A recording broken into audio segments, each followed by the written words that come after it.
Welcome to the how-to on how to use the White Classic 212 in SHS sewing. So first things first, we need to be able to turn it on and plug it in. Your power cord is over here. It's one directional, so there's only one way you can plug it in. Make sure your foot is down here and that you're plugged into the wall. Your power button is right there. That should turn the light on when you know that it has power. Before you need to start sewing, you need to thread the machine. That little dude pops up. This sits right on here. And remember how I say hook, down, up, down, hook, and bullseye? So that's your first hook. Down, up, hook it around here, down. There's another hook way down here, right through there. And then bullseye, you gotta get this thing right straight through the eye of the needle. Second step is bobbin. To get to the bobbin, you take this guy off, pop this down, maybe, and then with this kind of bobbin, you always pull it out by the little metal piece right here. That's essentially a handle. It locks the bobbin into the bobbin holder. I'm going to take the bobbin out for you to see. If you need to thread the bobbin, I'll show you that here in a sec. But take the bobbin out, put the bobbin back in. There's a little notch right here.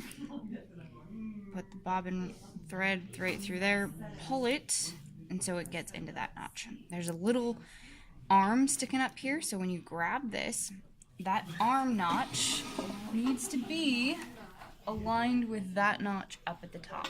So we're gonna put that on the hole, align the arm notch up top, and then once you let it down, it'll lock down in there.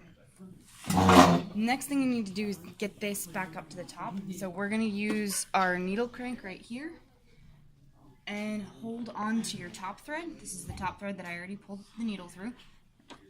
And wrap around, and then that will pull up the little loop right there. Grab your scissors, or this dude, pull the needle through, put that back, put this back, and you should be ready to sew. If you need to change anything, specifics about this machine, this changes your stitch from a straight stitch to a zigzag. This over here will change the length of your stitch, increase it this way. This one is the width of the stitch that way.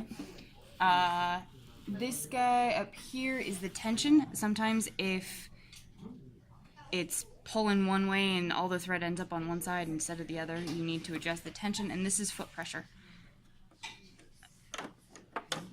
That's just the handle, and then here is how you'll put the thread. If you go to thread the bobbin, just like most machines, pull this guy out, put that back on there. This time is when you use this guy. Hook it there, then go through the bobbin, put that over, and it'll spin the bobbin up. Push that back when you're ready to sew. Take this back off of here, loop it back under, down, up, down, hook, and bullseye, back in the end.